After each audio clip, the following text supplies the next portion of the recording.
Blessed are those who love you, happy those who follow you. Blessed are those who seek you, O God. May the blessings of God be yours all the days of your life. May the peace and the love of God live always in your heart. Blessed are those who love you, happy those who follow you. Blessed are those who seek you, O God.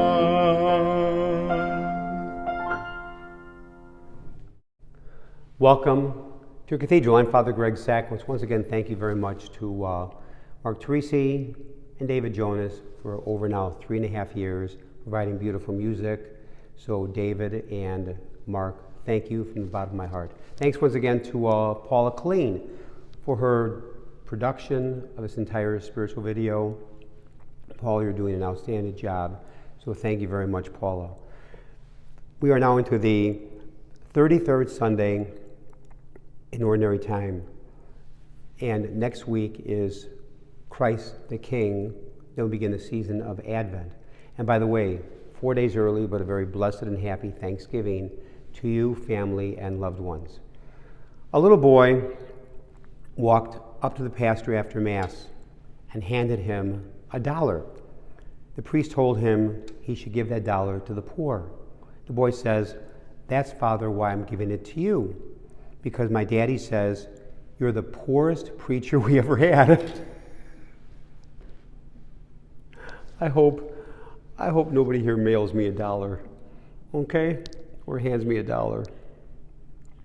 Today's gospel can be summarized this way.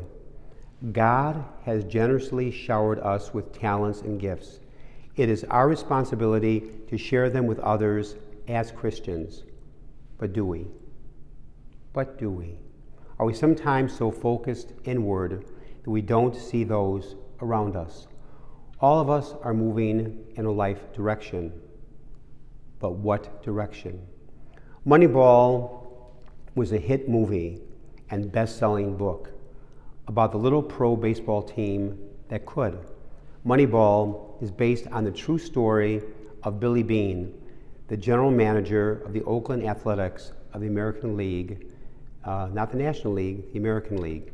Following a near championship season in 2001, the Oakland A's lost its best players to big money teams like the Dodgers, like the New York Yankees. So Beane set out to rebuild the Oakland Athletics with a fraction of the budget of the big market teams. His staff of baseball veterans start evaluating available rookie players. But Beane knows the old system cannot work for small market teams like the Oakland A's. So Beane is at a loss to what to do until he meets Peter Brandt, a shy numbers genius who had just graduated with a degree in economics from Yale. Though he has never played a game of baseball in his life, Brandt loves baseball. He has analyzed decades of baseball stats to prove that game-winning qualities are not always the ones veteran scouts are looking for. His detailed work convinces Beane to hire undervalued players, freaks and losers who nevertheless manage to get on base. Never mind whether a player looks right for the part, has the right stance on the mound, or has the perfect swing. Can the guy get on base? Can the guy get on base? Can the guy throw strikes? By wins, by runs. By wins, by runs. Brandt urges Beane became the mantra. Forget the baseball card images. So Beane and his new assistant GM set out to work to rebuilding the Oakland A's. The 2002 season starts terribly. Now this is all true. The professional baseball world believes that Beane is out of his mind. Not to give away the ending to the movie and the book, but this island of misfit toys as Brandt calls the A's at one point, defies the baseball gods. They're not pretty, but they're winning. They are winning. Bean and Brandt and the baseball team they assemble mirror the path of the parable of the talents in this weekend's gospel. Moneyball and today's gospel focus on the important question of this: not what we possess in terms of talents and abilities, but what we do with what God has given us. What do we do with what God has given us? We may have the skills to be a brilliant surgeon, or we may be able to bring healing to others by our simple ability to listen to others in their pain. We may have the opportunity to influence the lives of many people, or may be a role model to our children. We may have the skills to manage a great organization that accomplishes much good, or we may take a regular turn at the local soup kitchen. All we need is the willingness and commitment to use our talents and the openness of spirit to enlist the talents of others to do whatever good we can. I always say this: a gift is only a gift when it's given away. A gift is only a gift when it's given away. If God has given us certain gifts, and no two people have the same gifts, but the gift is not used to benefit others, it's not a gift. Only by giving one's life away, sharing our gifts, especially with those who have less than ourselves, do we find in life joy, peace, and happiness. What is a virtue? Virtue is a firm disposition to do good. It permits a person not only to do good deeds, but also to give the best of himself or herself. I like that. What is a virtue? Virtue is a firm disposition to do good. It permits a person not only to do good deeds, but also to give the best of himself or herself. A gift is not a gift until it's given away. A talent is only a talent if it is given away to help others. Pope Francis has declared this weekend the World Day of the Poor. And Sunday, after the 10:30 Mass here at Holy Name Cathedral, I will bless baskets to be given to hundreds of people, poor people in the streets of Chicago, as a large group of our parishioners will hit the streets of Chicago distributing food baskets to the poorest of the poor on this World Day of the Poor declared by Pope Francis for this weekend.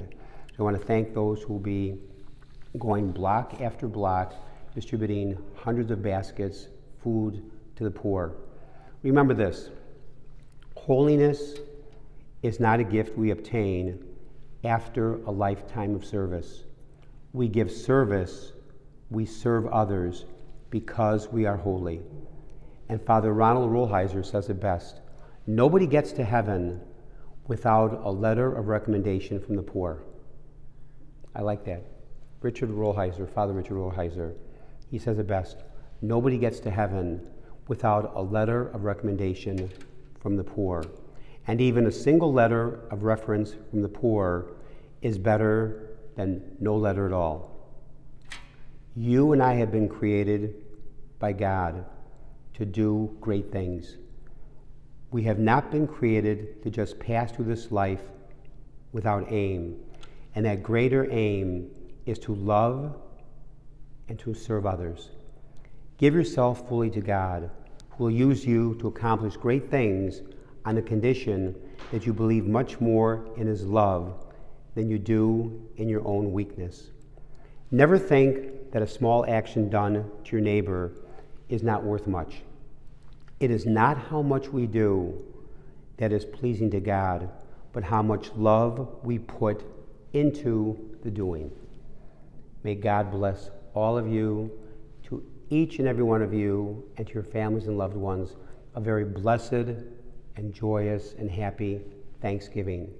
Don't eat too much, but enjoy food, friendship, family, faith, and football. Amen.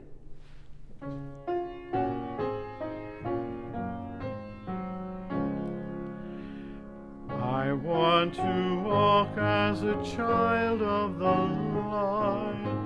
I want to follow Jesus. God sent the stars to give light to the world. The star of my life is Jesus.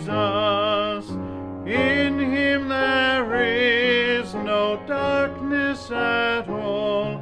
The night and the day are both alike. The Lamb is the light of the city of God. Shine in